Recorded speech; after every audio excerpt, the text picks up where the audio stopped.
Hello everyone. आप लोग कैसे हैं? उम्मीद करता हूं आप लोग बहुत अच्छा होगा। और चलिए आज हम लोग देखते हैं, आपको एससी वर्मा का मैं सॉल्यूशन देने जा रहा हूं और बहुत ही इंटरेस्टिंग सॉल्यूशन दूंगा। आपको देख करके आपको आश्चर्य फील होगा। तो यदि आपके पास कंसेप्ट सही है, वही लोग आप लोग एससी वर्मा वाला क्वेश्चन आप लोग देखिएगा। यदि एससी वर्मा आपको बनाना चाहते हैं, कंसेप्ट पहले से आपका सही नहीं है, तो हम वेक्टर का वीडियो लेक्चर डाले हैं। आप उसको देखने के बाद ही एससी वर्मा के सॉल्यूशन को देखिएगा, बहुत मजा आएगा। लेकिन आप कहीं भी ऐसे पढ़ रहे हैं तो बहुत जगह आपको रियल कंसेप्ट आपको नहीं दिया जाता है, जिसके कारण एससी वर्मा हम बता रहे हैं तो आपको समझ में नहीं आएगा। तो आपको एससी वर्मा समझना है तो आप मेरा थ्योरी वाला वीडियो जो है, आप वीडियो लेक्चर जो मैंने दिया था और क्रैश कोर्स वाला, उसको आप देख करके इसको बनाइएगा। आपसे क्वेश्चन आसानी से समझ में आएगा और बनेगा भी। ठीक है, तो जितना मैं बोल रहा हूं उतना आप लोग कीजिएगा। चलिए हम लोग देखते हैं इसका total solution. First number question देखिएगा। फर्स्ट नंबर क्वेश्चन आप लोग के पास एससी वर्मा बुक होगा। क्वेश्चन यहां पर मैं नहीं लिखूंगा, आप लोग के पास क्वेश्चन होगा। एससी वर्मा का मैं सॉल्यूशन करने जा रहा हूं। किसका करने जा रहा हूं? एससी वर्मा का solution. Solution of HC Verma book. और कौन सा चैप्टर में सॉल्यूशन करने जा रहा हूं? वेक्टर।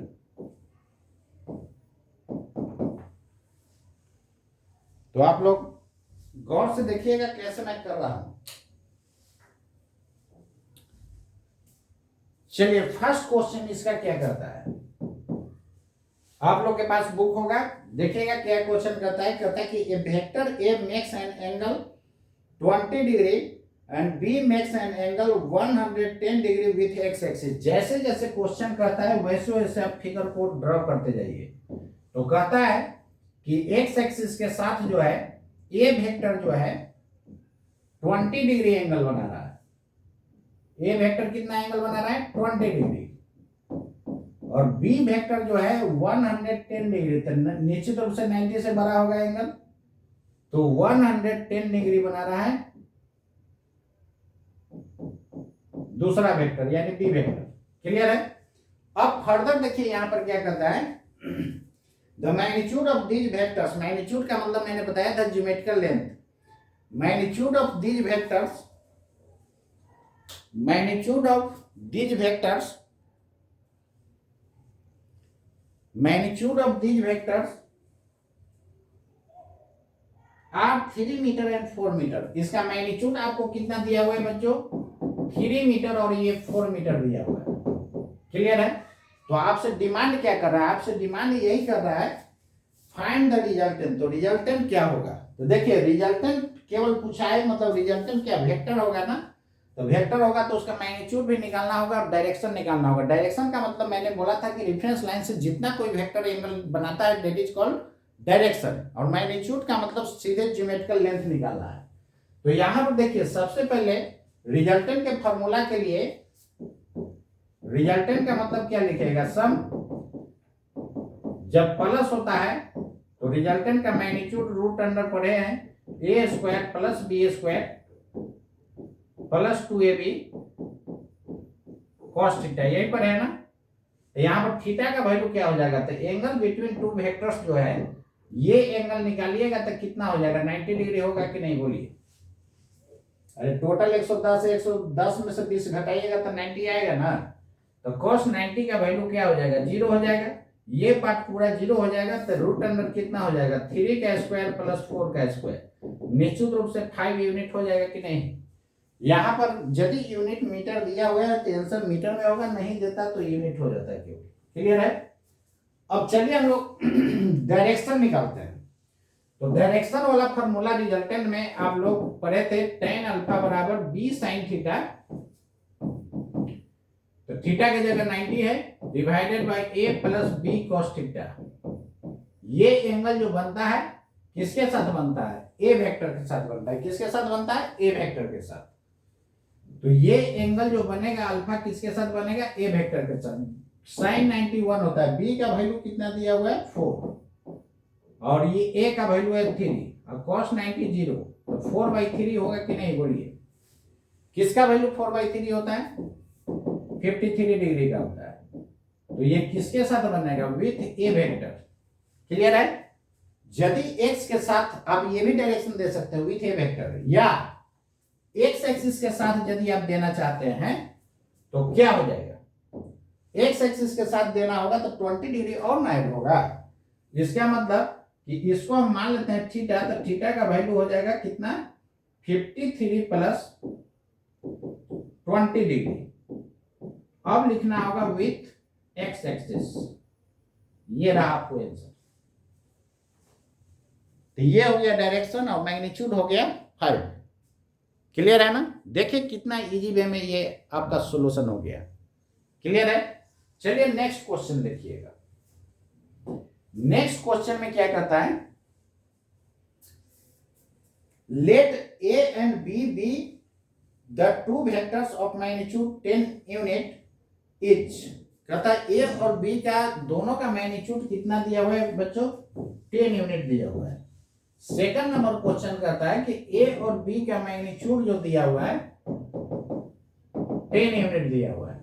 मॉड देने पर एरो हट जाता है, वही मैग्नीट्यूड हो जाएगा। फर्दर देखिए इसमें क्या कहता है?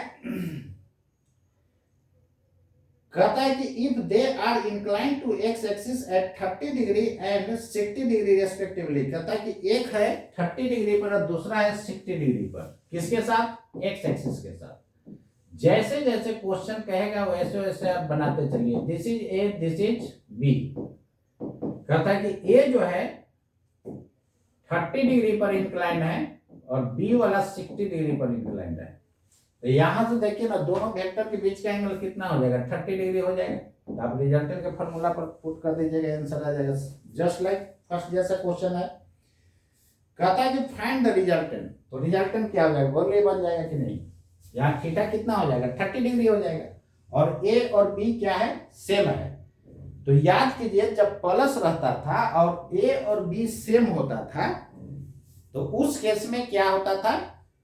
2 cos, ऐसा आया था ना रिजल्टेंट का फॉर्मूला, 2a cos θ/2। क्लियर है? डायरेक्ट वैल्यू पुट कर ना दीजिए। 2a की जगह 10 और थीटा की जगह हो गया 30/2। तो cos 15 डिग्री हो जाएगा ना? cos 15 डिग्री जो आएगा ये क्या हो जाएगा? आंसर हो जाएगा। cos 15 कैसे निकालिएगा?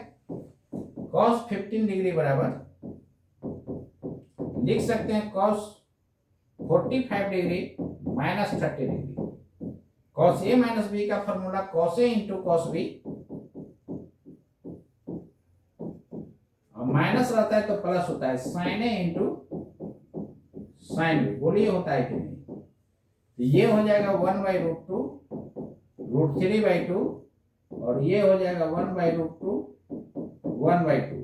ये फाइनल रिजल्ट आपका आ जाएगा 2√2 √3 + 1। क्लियर है?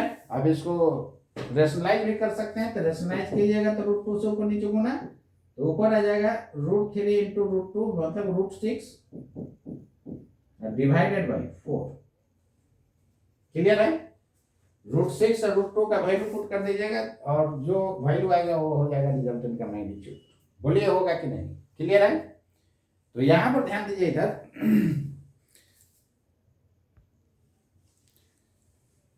तो आपको आंसर में तो इतना ही छोड़ दिया है, उधर करने का जरूरत भी नहीं है। आंसर इतना ही छोड़ दिया है, यानी 20 cos 15 डिग्री।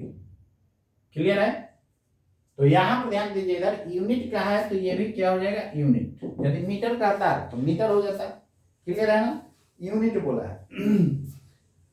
एंगल, जब दो वेक्टर का मैग्नीट्यूड सेम होता है तो याद रखिएगा रिजल्टेंट बीचों बीच जाता है। दो वेक्टर का जब भी मैग्नीट्यूड सेम होता है तो रिजल्टेंट हर हाल में बीचों बीच जाता है। कैसे बीचों बीच जाएगा? देखिए, एक का हेड पर दूसरा का टेल रखिएगा तो रिजल्टेंट यही होगा ना। क्लियर है? तो जब भी ये दोनों सेम होता है तो ये जो होगा बीचों बीच होगा। बीचों बीच मतलब टोटल यदि एंगल थीटा है तो ये θ/2 पर जाएगा। कितना पर जाएगा रिजल्टेंट? θ/2 पर। कब? जब ए और बी का मैग्नीट्यूड सेम होता है तब। इसको याद रखना है। क्लियर है? क्लियर है ना? इसी को आप लोग अल्फा बोले थे जब रिजल्टेंट वेक्टर का निकाले थे, तो उसको आप लोग क्या जानते थे? अल्फा। और यही रिजल्टेंट होता था ना, एक वेक्टर ये है, इसके हेड पर दूसरा वेक्टर, तो इसको शिफ्ट करके इसके हेड पर रखे थे, रिजल्टेंट यही हुआ था ना। इसको अल्फा, इसको थीटा लिया गया था, और यही रिजल्टेंट होता है ए प्लस बी वेक्टर, और ये लंबाई होता था बी साइन थीटा, और ये होता था बी कोस थीटा, और यहां से यहां तक तो यहां से tan अल्फा निकालते थे तो क्या हो जाता था? tan अल्फा बराबर हो जाता था B sine theta perpendicular by base, तो A plus B cos theta. अभी ने ये फॉर्मूला पीछे लिखे थे, क्लियर है? तो यहां से देखिए, इधर यदि ए और बी का मैग्नीट्यूड सेम होगा तो ये भी ए हो जाएगा, ये भी ए हो जाएगा, तो ए ऊपर नीचे क्या हो जाएगा? कैंसल आउट हो जाएगा। क्लियर है? तो इस केस में जो होता है अल्फा बराबर क्या आ जाएगा? Theta by 2। अल्फा बराबर कितना आ जाएगा? Theta by 2। क्लियर है? तो जब भी दो वेक्टर का मैग्नीट्यूड सेम होता है तो क्या हो जाता है? दोनों का मैग्नीट्यूड सेम होगा तो रिजल्टेंट बीचों बीच जाता है। क्लियर है? यहां तक आप लोग नोट कीजिए। तो देखिए, जब बीचों बीच मैग्नीट्यूड जाएगा, इस क्वेश्चन का सॉल्यूशन इधर ही है, इधर तक। इधर तो आपको मैं समझा रहा था। तो ये हो गया मैग्नीट्यूड, इतना ही आंसर आपको बुक में दिया हुआ है, तो इतना ही छोड़ देंगे। यदि इसका वैल्यू पुट करता तो फिर ऐसे करके हम पुट कर लेते हैं। क्लियर है ना? तो रिजल्टेंट बीचों बीच जाएगा, बीचों बीच जाएगा तो कितना? 30 के आधा 15, तो एक्स के साथ कितना बन जाएगा? ये 30 या 15, 45 ना। इसका मतलब डायरेक्शन देखिएगा, तो डायरेक्शन रिजल्टेंट का कितना हो जाएगा? डायरेक्शन ऑफ आर, तो डायरेक्शन रिजल्टेंट का हो जाएगा थीटा बराबर 45 डिग्री विथ एक्स एक्सिस। ये मैग्नीट्यूड रहा और ये डायरेक्शन, आंसर हो गया। क्लियर है? चलिए नेक्स्ट देखिए। नेक्स्ट क्वेश्चन कहता है 3rd number, add the vector. Add करने का मतलब, रिजल्टेंट का मतलब सम होता है ना, मतलब सबको क्या कर देना है? ऐड कर देना है, रिजल्टेंट कर देना है। A, B, C each having magnitude 100 unit, inclined to x axis at 45 degree, 135 degree, 315 degree. कहता है कि तीन वेक्टर है। 3rd नंबर क्वेश्चन देखिए, तीन वेक्टर है, A का मैग्नीट्यूड, B का मैग्नीट्यूड और C का मैग्नीट्यूड 100 यूनिट दिया है। क्लियर है? कितना यूनिट है? 100 यूनिट। अब कहता है कि A वेक्टर जो है एक्स पे कितना एंगल बना रहा है? 45 डिग्री शायद है। कितना था? 45, 135, 45 डिग्री। और बी वाला कितना पर है? 135 डिग्री। तो 135 कहीं ऐसा होगा, और सी वाला जो कर रहा है 315 डिग्री हो, तो 270 यहां पर होता है, पता है ना? तो 315 कहीं इधर होगा, बोलिए। और ये 90, तो ये कितना एंगल होगा? 45 डिग्री नहीं, और ये 45 360 में से घटा दीजिएगा तो 315 आएगा। अगर 360 में 45 घटा दीजिएगा तो कितना आ जाएगा? 315 आ जाएगा। इसका मतलब कि ये एंगल जो है यहां से कितना हो जाएगा? 315 डिग्री। तब नहीं, ये 45 ऐड कीजिएगा तो कितना हो जाएगा? 360 हो जाएगा। क्लियर है? तो ये भी 100 यूनिट है और ये भी 100 यूनिट है। लेकिन यहां पर ध्यान दीजिएगा, ये दोनों का मैग्नीट्यूड सेम है लेकिन डायरेक्शन अपोजिट है। जब भी दो वेक्टर का रिजल्टेंट जीरो कब होता है? जब मैग्नीट्यूड सेम, डायरेक्शन क्या होना चाहिए? अपोजिट। तो ये दोनों का रिजल्टेंट क्या हो जाएगा? जीरो। आप सिंपल समझिए, आपके हाथ पकड़ के 10 न्यूटन इधर और 10 न्यूटन इधर, आप किधर जाइएगा यार? कहीं नहीं जाइएगा, नेट जीरो होगा। तो जब भी दो वेक्टर का रिजल्टेंट जीरो होता है तो निश्चित रूप से दोनों का मैग्नीट्यूड सेम होगा, डायरेक्शन हर हाल में अपोजिट होगा, तभी पॉसिबल है। तो ये दोनों एक दूसरे को क्या कर देगा? रिजल्टेंट 0 बना देगा। क्लियर है ना, कैंसिल हो गया तो यही वाला बन जाएगा रिजल्टेंट। क्लियर है, तो ये दोनों तो एक दूसरे को कैंसिल ही कर दिया, तो ये रिजल्टेंट आपका हो जाएगा। रिजल्टेंट का मतलब क्या जानते हैं, सम जानते हैं ना, बोलिए। तो यहाँ पर ए और बी और सी का मैग्नीट्यूड सेम है बी के बराबर, लेकिन डायरेक्शन अपोजिट है। अपोजिट कब होता है, जब माइनस लग जाता है। तो देखिए तो कैंसिल हो गया ना, ए के बराबर आ गया, तो रिजल्टेंट ए के बराबर। तो ए का कितना मैग्नीट्यूड है, 100 यूनिट, और डायरेक्शन क्या हो जाएगा, at 45 degree with x axis. Answer हो गया बच्चा। देखिए चुटकी में बनते जा रहा है एसी वर्मा क्वेश्चन। तो यदि आपके पास कंसेप्ट सही रहेगा तो एसी वर्मा छोड़िए ना, दुनिया का ऑल बुक्स बनेगा। एसी वर्मा के लोग पूरा ऑल इंडिया देखिएगा, इसको सब लेकर के चलता है, टफ है यार, कुछ नहीं है। अब बीसी पढ़ने जाके बनाइए, इससे भी आसानी से बनेगा, चुटकी में बनेगा। तो आपके पास कंसेप्ट सही होना चाहिए। क्लियर है, तो इसलिए आप लोग जो है अपने लाइफ को ध्यान में रख करके अच्छे जगह आप कहीं भी आप पढ़ाई कीजिए, ज्यादा अच्छा रहेगा। और अच्छे जगह नहीं पढ़िएगा तो जानते हैं क्या होगा, 11th-12th में तो आपका नहीं समझ में आएगा, तो आपका समझिए लाइफ धीरे धीरे बर्बाद होते जाएगा। क्या होता है कि अंदर से आप फ्रस्ट्रेट कीजिएगा, नहीं समझ में आएगा तो, और फिर जाकर के टारगेट में पढ़िएगा ना, तो टारगेट में टीचर लोग राजधानी एक्सप्रेस चलते हैं। हम तो यहाँ क्रैश कोर्स पढ़ा रहे हैं ना, क्रैश कोर्स में भी मेरे बच्चे को सारे को समझ में आएगा, यदि आप थोड़ा बहुत भी पहले पढ़े हैं तब। ये तो क्रैश है, और जब क्रैश मतलब समझते हैं ना, मार के क्रैश कर दिए, तो ये क्रैश ही ना हो रहा है। क्लियर है, यही यदि टारगेट ऑफ फाउंडेशन बैच रहता है तो कितनों गधा बच्चा होता है, उसको मैं कोच के सिखा देता हूं, कैसे नहीं होगा।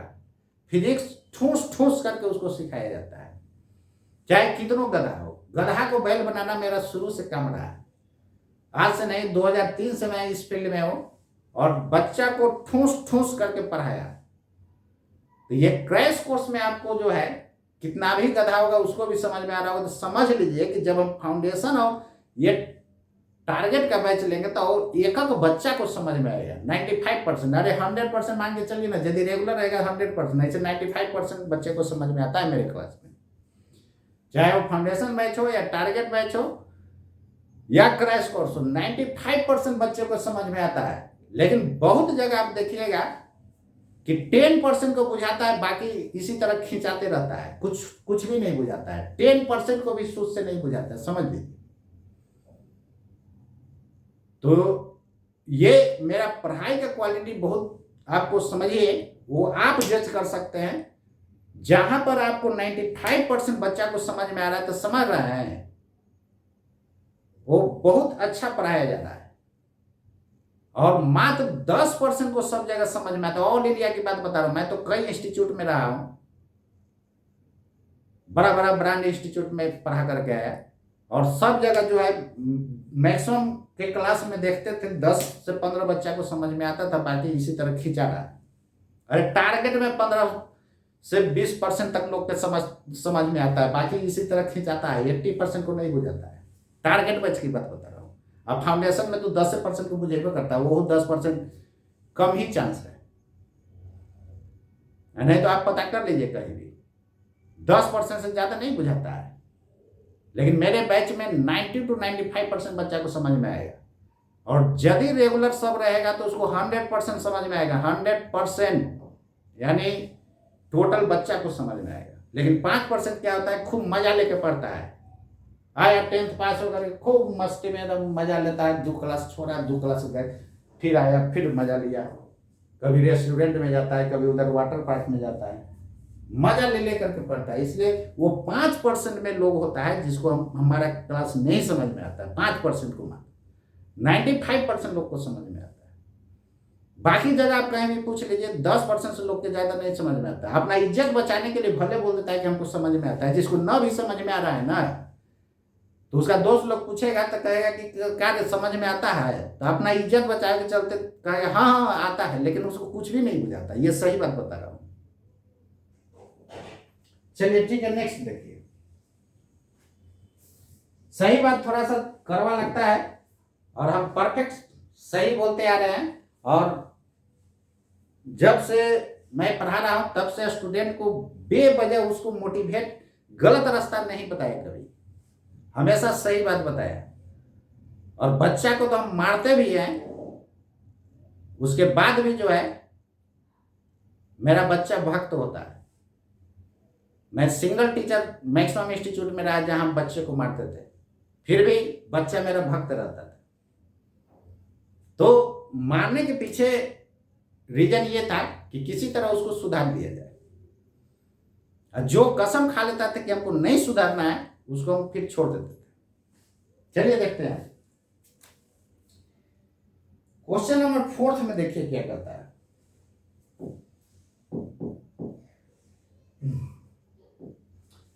फोर्थ नंबर में कहता है कि let A vector is equal to 4i cap plus 3j cap.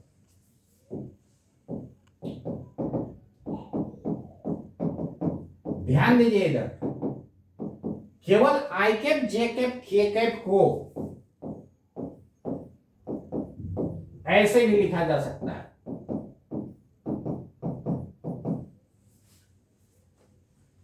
बाकी यूनिट वेक्टर को ऐसे नहीं लिखा जा सकता, एक बात ध्यान रखिएगा। केवल i cap j cap k cap को ऐसे भी लिखा जाता है। तो ये भी वेक्टर मत समझ जाएगा, इसका मैग्नीट्यूड कितना होगा, 1 ही होगा। तो 4i कैप प्लस क्या है, 4i कैप प्लस 3 क्या है। तो इसको आप ऐसे भी लिख सकते हैं, नो प्रॉब्लम यार। अब आगे देखिए इसमें क्या कहता है, B vector is equal to 3i cap plus 4j cap. B vector जो दिया हुआ है 3i cap plus 4j cap दिया हुआ है। फर्दर देखिए क्या कहता है, कहता है find the magnitude of A vector. B में कहता है बी वेक्टर, कितना थर्ड ग्रेड का क्वेश्चन है। कहता है कि ए का मैग्नीट्यूड निकालिए। कमाल है यार, ऐसा तो हम लोग बहुत कुछ देखे हैं। आई वाला का स्क्वायर तो 4 का स्क्वायर 16, जे वाला का स्क्वायर 5 हो गया कि नहीं, बोलिए। बी का मैग्नीट्यूड पूछ रहा है, तो 3 का स्क्वायर प्लस 4 का स्क्वायर, ये भी तो 5 आ जाएगा। मतलब दोनों का मैग्नीट्यूड क्या है, सेम है। इसके बाद देखिए सी में कहता है ए प्लस बी वेक्टर का मैग्नीट्यूड निकालना है। ये हो गया बी नंबर। सी में कहता है कि A vector plus B vector का मैग्नीट्यूड निकालना है। तो सबसे पहले मैंने क्या बोला था कि पहले इसको जोड़ दीजिए। तो 3 या 4 कितना हो जाएगा, 7 आएगा। 3 4 7, 3 और 4 7 और 3 और 4 7 जे कैप। इसका मैग्नीट्यूड निकालिएगा बच्चा, तो क्या होगा बताइए। √7 का स्क्वायर, जब दोनों सेम होता है तो सीधे √2 से गुना कर देते हैं, मतलब 7√2 डायरेक्ट बना देना। जब दोनों ए और बी सेम होता है तो 7√2 हो जाता है। क्लियर है। थर्ड डी में कहता है ए माइनस बी वेक्टर का मैग्नीट्यूड फाइंड करना। तो a minus b, this minus this i cap, this minus this minus j cap. इसका मैग्नीट्यूड निकालिएगा तो √1 का स्क्वायर 1 माइनस 1 का स्क्वायर 1, मतलब कितना हो जाएगा, √2। बोलिए कितना थर्ड ग्रेड का क्वेश्चन है। क्लियर है ना। और एससी वर्मा को लोग पता नहीं यार, पूरा भगवान इसको एकदम बना करके रखा हुआ रहता है। बहुत टफ है, टफ है, टफ है। क्या टफ है, खा है। अरे यार आप गलत जगह आप पढ़ रहे हैं, गलत जगह आप पढ़ रहे हैं, तो कहां से बुद्धि आएगा। तो इसलिए आप अपने लाइफ के साथ खिलवाड़ मत कीजिए। अच्छे जगह कहीं भी पढ़िए, अच्छे जगह पढ़िए और अपने लाइफ को बनाइए। और फिजिक्स जो है सब सब्जेक्ट का समझिए फादर है, फादर ऑफ ऑल सब्जेक्ट इसको बोला जाता है। बहुत टफ होता है, लेकिन इसके साथ अच्छे से पेश आइएगा तो क्यों टफ होगा, बहुत आसान सब्जेक्ट है। हमको तो फिजिक्स में बहुत इंटरेस्ट आता है, मजा भी आता है। क्लियर है। चलिए देखिए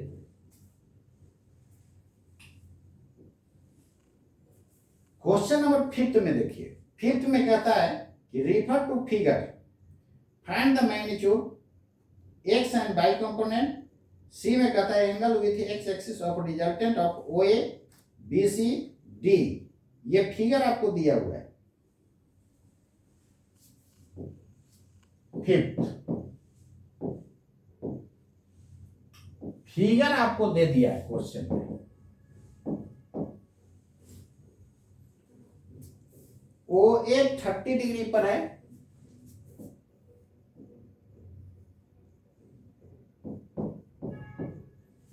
और BC 60 डिग्री पर है।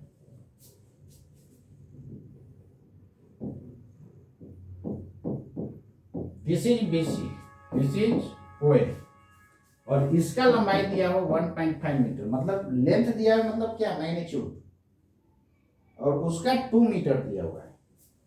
अब बताइए जितना हम बताएं सब वैलिड हो रहा है कि नहीं। मैग्नीट्यूड का मतलब मैं ज्योमेट्रिकल लेंथ बताया था कि नहीं बताया था। फर्दर देखिए क्या करता है। डी का लंबाई दिया हुआ है 1 मीटर 90 डिग्री पर है।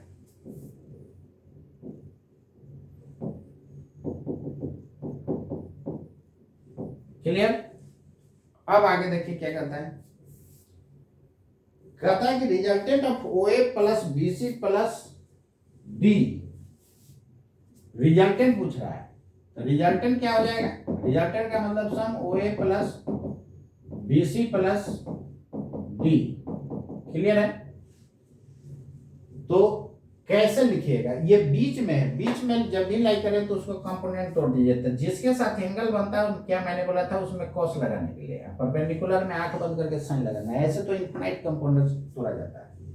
तो ये को लिख सकते हैं आप 2 cos 30 degree I cap plus 2 sin 30 degree J cap लिख सकते हैं कि नहीं? चलिए इसको एक कंपोनेंट इधर, तो जिसके साथ एंगल उसमें cos, तो इधर हो जाएगा cos, तो इधर sin। तो 1.5 cos 60 डिग्री और इधर की तरफ है निगेटिव x की तरफ, तो माइनस आई कैप प्लस 1.5 sin 60 डिग्री जे कैप। एक कंपोनेंट ऊपर पॉजिटिव टाइम में। डी को क्या लिख सकते हैं? -1 जे कैप, नीचे है निगेटिव। अब आई को एक साथ कर दीजिए, जे को एक साथ कर दीजिए, तो कितना हो जाएगा? आई वाला को जोड़िए, ये 2 cos 30 डिग्री है, ये माइनस, तो माइनस क्या कर लेंगे यहाँ पर कॉमन कर लेते हैं। साथ साथ वैल्यू भी चाहिए तो पुट कर दीजिए आई कैप। जे वाला एक साथ कीजिए, this is j, this is j, तो 1.5 sin 60 डिग्री और ये भी तो है 2 sin 30 degree -1, this is J cap. अब इसको सोल्व कर लीजिएगा, सबका वैल्यू पुट कर लीजिएगा। क्लियर है ना? तो पूछ रहा है क्या इसमें? Find the magnitude of resultant. Resultant का मैग्नीट्यूड पूछ रहा है, तो मैग्नीट्यूड निकल जाएगा आई वाला का स्क्वायर प्लस जे वाला का स्क्वायर कर लीजिएगा। तो यहां से r बराबर कितना हो जाएगा? cos 30 √3/2, 2 कैंसिल हो जाएगा, तो √3 और यहाँ पर cos 60 हाफ हो जाएगा, तो -0.75 आई कैप और प्लस √3/2, तो 1.5 और ये हो जाएगा 1/2, तो 2 कैंसिल और ये 1 भी कैंसिल। बोलिए, तो यही हो जाएगा ना जे कैप। ठीक है, इसका वैल्यू होता है 1.732। वैल्यू आप पुट कर लीजिएगा, आप कर सकते हैं ना। 0.75 into 1.732 जे कैप। तो मैग्नीट्यूड दिस का स्क्वायर प्लस दिस का स्क्वायर का अंडर रूट निकाल लीजिएगा। और क्या करता है? बी में कहता है एक्स कंपोनेंट। अरे यार, तो यही ना एक्स कंपोनेंट हो गया।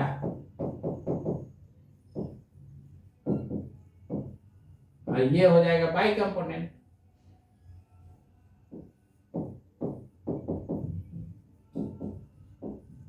बोलिए, तो बी का आंसर हो गया। और सी में कहता है एंगल विथ एक्स एक्सिस। तो जब भी एक्स के साथ एंगल निकालना होता है तो 1/16 से भाग पड़ता है, आपको बता चुके हैं। तो जब भी एक्स के साथ एंगल निकालना है तो 1/16 से भाग देना है, यानी बाई कंपोनेंट वाला में इससे भाग दे दीजिएगा। तो इसको देखिए ना, हम बाई मान लेते हैं, इसको एक्स मान लेते हैं, यहाँ कैलकुलेट कर लीजिएगा तो बाई बाई एक्स हो जाएगा। तो थीटा बराबर tan inverse by by x with x axis. बोलिए हो जाएगा कितना आसान है, बहुत आसान है। तो मेन प्रोसेस को पकड़िए, कैसे नहीं बनेगा, क्लियर है ना। ऊपर वाला नहीं दिख रहा है क्या, देखिए ना, इसको हम थोड़ा सा कॉन्ट्रैक्ट कर दे रहा है, अब देखिए दिखाई दे रहा है, क्लियर है। तो चलिए ये हो गया 5th number question. 6 number question देखिएगा, कहता है क्या कि 2 vectors have magnitude 3 unit 4 unit respectively. मतलब 2 वेक्टर का मैग्नीट्यूड दिया हुआ है, एक का 3 है, बी का 4 यूनिट है। फर्दर देखिए क्या करता है, कहता है कि what should be the angle between them if magnitude of resultant is 1 unit. कहता है कि रिजल्टेंट का मैग्नीट्यूड यदि 1 यूनिट हो, ए में कर रहा है, तो एंगल बिटवीन वेक्टर क्या होगा। क्या 3rd ग्रेड का क्वेश्चन है, नहीं। आर बराबर क्या जानते हैं, रूट अंडर, रूट हटाने के लिए स्क्वायर कर दिए, रिजल्टेंट का मतलब सम, प्लस करेंगे तो +2ab cos थीटा होगा ना, यही फॉर्मूला मेन होता है ना, वही थीटा निकालना है। ये आर के जगह 1 दिया हुआ है, ये कितना हो जाएगा 3 का स्क्वायर 4 का स्क्वायर +2 × 3 × 4 cos थीटा। यहाँ थीटा नहीं फाइंड कर लीजिएगा, कितना आसान है। बी में कहता है कि जब आर का वैल्यू कितना यूनिट हो, 5 यूनिट हो,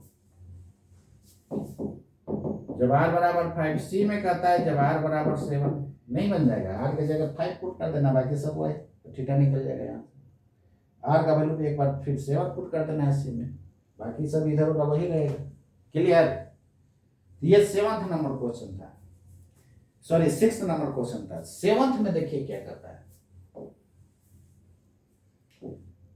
तो बहुत आसान आपको दिख रहा होगा, और ये सी वर्मा के लोग हवा उड़ाए हुए टफ है टफ है, यार कंसेप्ट सही रहेगा तो क्यों नहीं बनेगा।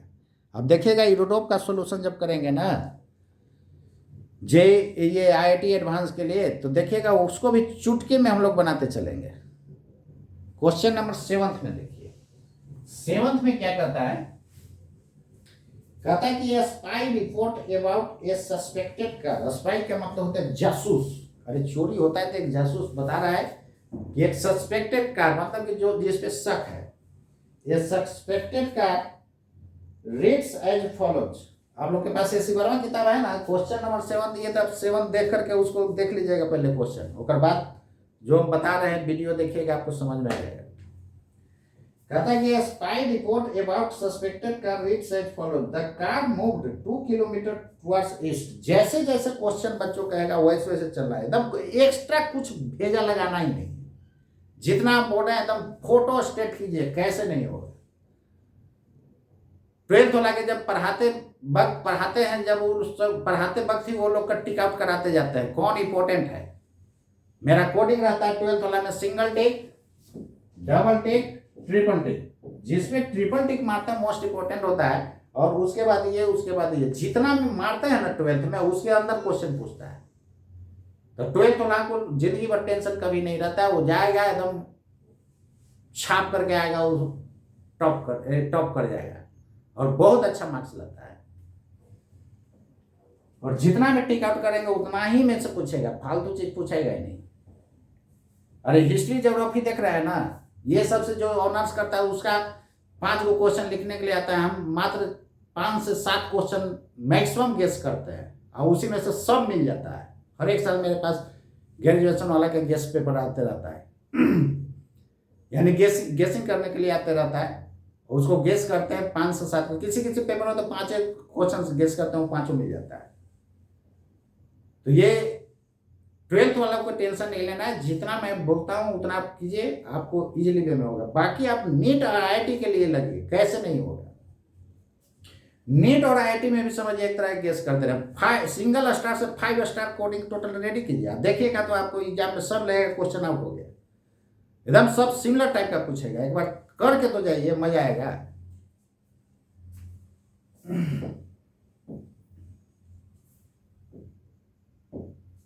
हमारे स्टूडेंट को ठगने वाला कभी काम नहीं करते ना, रियल बात बोलते हैं। दुख लगेगा तो थोड़ा देर लिए रहेगा, और किसी को गधा बोलना होगा ना तो मुंह पर गधा बोल देते हैं। लेकिन बहुत जगह देखते हुए जो बेचारा न भी पढ़ रहा है उसको एकदम फुला करके बना बना दिया जाता है। अरे बेटा बहुत आप अच्छा हो, अरे यार आज ना आपके साथ हुआ अच्छा बोल दिए, लेकिन आप एग्जाम में आपका लाइफ बर्बाद हो जाएगा, तो उस दिन गाली दीजिएगा कि नहीं। इसलिए हमारा थ्योरी रहता है कि आज ही गाली दे दीजिए।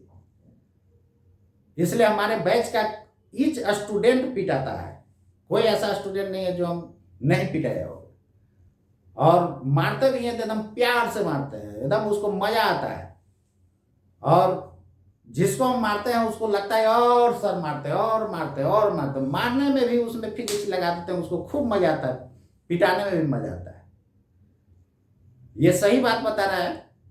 और नहीं तो मेरे स्टूडेंट से आप पूछ लीजिएगा, कोई ऐसा स्टूडेंट नहीं होगा मेरे बैच में जो हमसे नहीं पिटाया होगा, लेकिन उसको पिटाने में भी खूब मजा आता है, उसको लगता है और मारते और मारते। बहुत जगह तो पिटाने के लिए एप्लीकेशन दे देता था।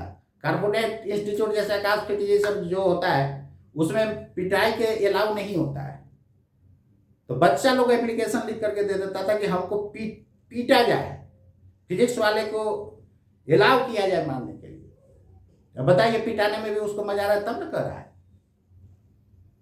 तो पढ़िए, बहुत इंटरेस्टिंग फिजिक्स है, मजा आता है। चलिए, तो 7th में क्या कहता है कि स्पाई रिपोर्ट किया। सबसे पहले जब भी इस तरह का इस नॉर्थ वाला क्वेश्चन हो तो कॉर्नर में दिखा दीजिएगा, ताकि जो है फिगर गंदा नहीं हो। गंदा होगा तो फिर आपको बनाने में दिक्कत है। 2 किलोमीटर ईस्ट गया है। जैसे ऐसा क्वेश्चन तो हम बहुत सारा बता चुके हैं यार, इससे टफ क्वेश्चन बताया, ये तो 3rd ग्रेड का क्वेश्चन है। 2 किलोमीटर ईस्ट, इससे भयानक टफ तो हम बता चुके हैं। 2 किलोमीटर ईस्ट, फर्दर इधर जाएगा तो ईस्ट, ऊपर, नॉर्थ, नीचे, साउथ। फर्दर देखिए क्या करता है, कहता है made a perpendicular left turn. जब इधर जा रहा है तो उसका लेफ्ट हैंड किधर होगा, नीचे के ऊपर, ऊपर ना होगा। तो कहता है मेड परपेंडिकुलर लेफ्ट टर्न, बना दिया। इधर जाएगा तो ईस्ट, ऊपर, नॉर्थ, इधर साउथ। कितना किलोमीटर गया है,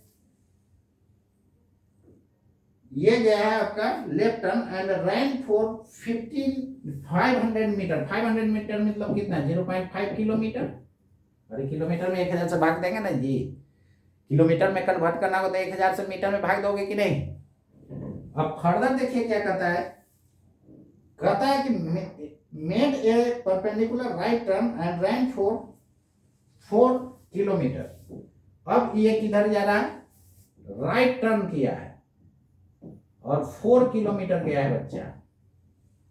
तो कहता है इसमें आगे एंड स्टॉप, जाकर के वहां रुक गया। Find the displacement of car. यार कितना 3rd ग्रेड का क्वेश्चन है, बताइए। इनिशियल से फाइनल जो होता है शॉर्टेस्ट, वही डिस्प्लेसमेंट होता है। इसे टफ क्वेश्चन तो हम वेक्टर में बता चुके हैं। अब इसका मैग्नीट्यूड निकाल देना है, वही हो जाएगा क्या, डिस्प्लेसमेंट। तो उसी का मैग्नीट्यूड निकालने के लिए सबसे पहले राइट एंगल ट्रायंगल फॉर्म कीजिए। तो ये लंबाई कितना हो जाएगा, 2 और 4 6 किलोमीटर, और ये लंबाई हो जाएगा 0.5 किलोमीटर। बन गया क्वेश्चन। तो ओसी बराबर क्या हो जाएगा, √6 का स्क्वायर 0.5 का स्क्वायर, नहीं हो जाएगा किलोमीटर। डायरेक्शन बोला जाए मतलब बच्चा एंगल tan थीटा। देखिए जितना भी बोले हैं सब वैलिड होते जा रहा है। Perpendicular divided by base, base कितना है 6, तो कितना हो जाएगा 1/12 हो जाएगा। और यार डेसिमल हटाओगे तो 10 नीचे लिखा होगा, 5 2 जा 10 होगा। तो थीटा बराबर tan इनवर्स 1/12 किसके साथ, 116 से भाग दिए, तो जिससे भाग देते हैं उसी के साथ एंगल बनता है। तो इधर x y तो है नहीं, x y नहीं ना क्वेश्चन हो जाए, इस नॉट को फॉर्म देना होगा। तो इधर ईस्ट इधर नॉर्थ, ईस्ट के साथ बढ़ रहा है, जिसके साथ एंगल बनता है उसको लास्ट में रखना है। तो नॉर्थ ऑफ क्या लिखेगा, ईस्ट, इसको आप लिखिएगा north of east, north of east. हो गया आंसर। कितना मजा आया, क्लियर है ना। देखिए एससी वर्मा में क्या करता है कि इसका वैल्यू भी आपको दे देगा,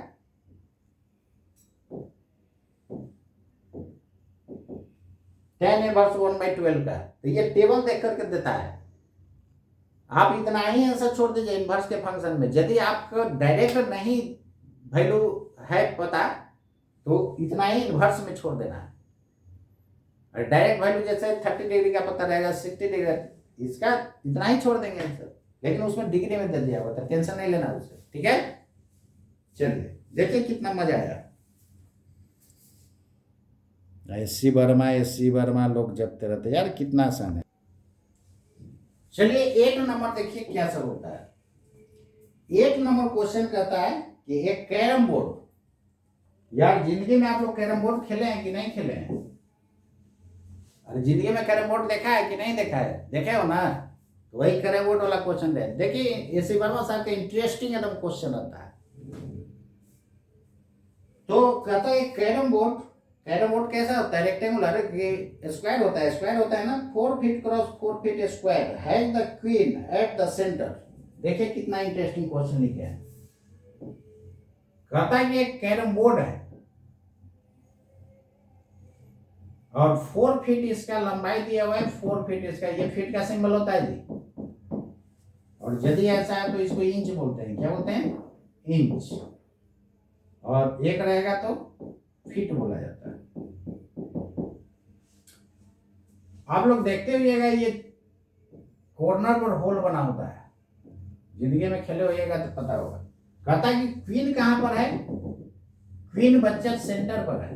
कहां पर है, सेंटर पर रखा हुआ है, दिस इज क्वीन। अरे यार एक उसमें क्वीन रहता है, गोटी देखिए ना।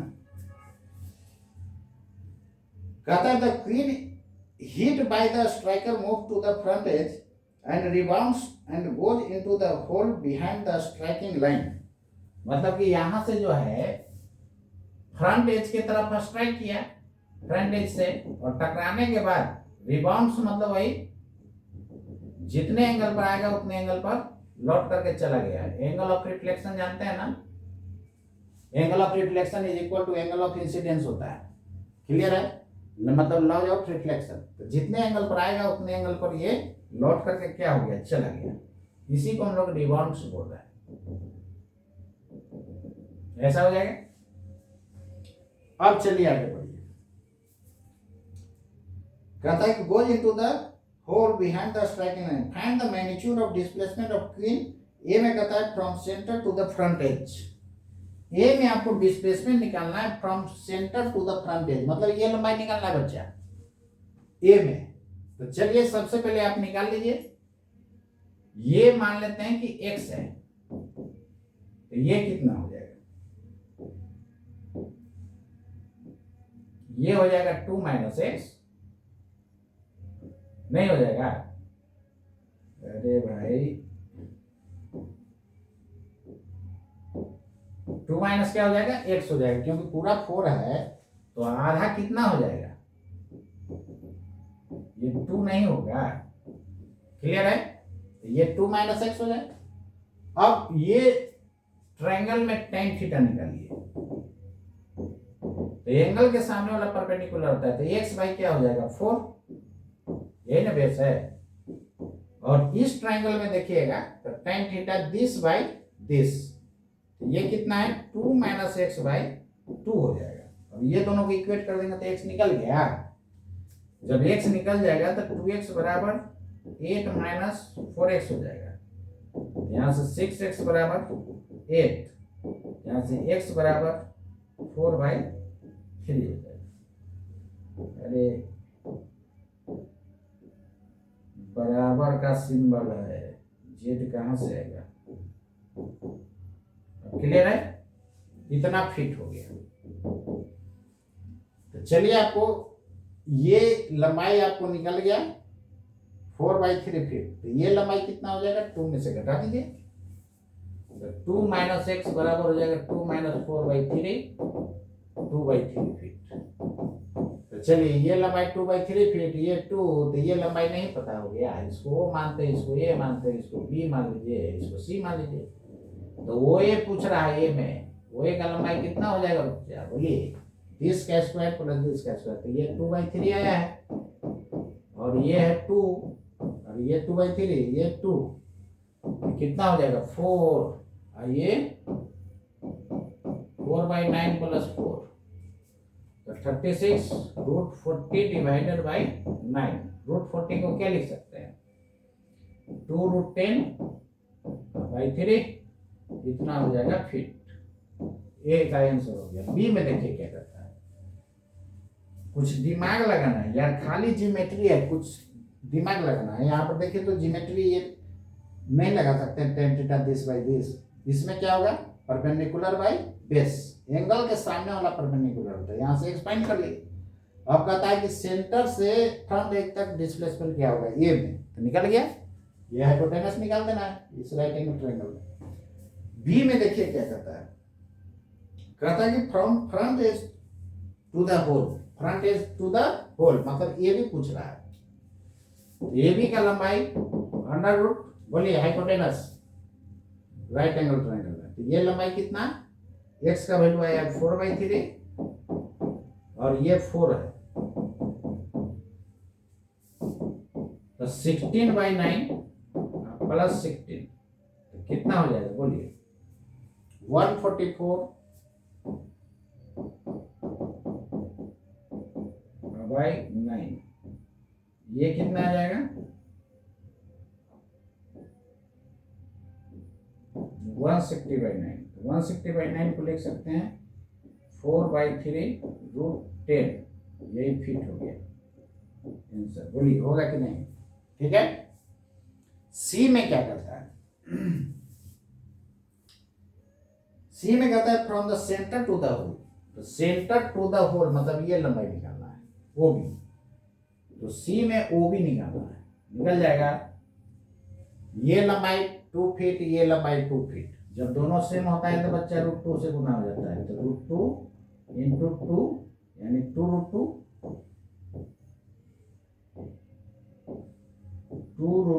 Feet answer.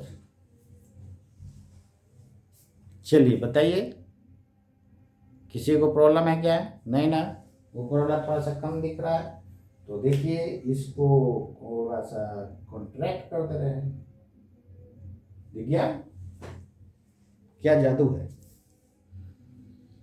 तो फिजिक्स को मैजिक फिजिक्स है, मैजिक फिजिक्स, एकदम मजा आ रहा है, कैसे नहीं होगा। तो अपना लाइफ को बना करके रखिए, और 11th 12th आपका गड़बड़ाएगा, सब गड़बड़ा जाएगा। और जो लोग टारगेट का स्टूडेंट हैं वो मेरा वीडियो जरूर देखिए। ये क्रैश कोर्स में जितना आपको टारगेट बैच में वहां नहीं समझ में आया होगा ना, मेरा क्रैश कोर्स में समझ में आएगा, ये मैं 100% दावा करता हूं, है ना। तो कमेंट में बोलिएगा। तो जितना लोग टारगेट के बच्चे हैं मेरा क्रैश कोर्स जरूर ज्वाइन कीजिए, और अगला साल नेट को एकदम चुटकी में उड़ा करके 100 के अंदर रैंक ला करके दिखाइए। और जिस रेस्टोरेंट में बोलिएगा मैं पार्टी देने के लिए तैयार हूं। तो ठीक है, मिलते हैं नेक्स्ट क्लास। और इसमें 17 तक आपको वेक्टर का क्वेश्चन है, 17 नहीं 19 तक वेक्टर का क्वेश्चन है। नेक्स्ट वीडियो नेक्स्ट क्लास में आपको मैं बताऊंगा। तो आज के लिए इतना ही, और मन से पढ़िए और रिजल्ट दीजिए, एकदम 100 के अंदर रैंक लाइए, एकदम मजा आ जाएगा। एक बार कीजिए तो आपको पूरा समाज रेस्पेक्ट करेगा, आपके गार्जियन आपको पूरा एकदम मान आदर खूब करेंगे, आओ बेटा आओ, बेटा आओ, बेटी आओ, बेटी, खूब आपको मान आदर होगा। एक बार निकालिए तो आप, और सोशल मीडिया से थोड़ा सा दूर रहिए। अरे यार रात में व्हाट्सएप खोल करके देखिए अपना, जिसका मैसेज फ्रेंड का आना होगा आएगा।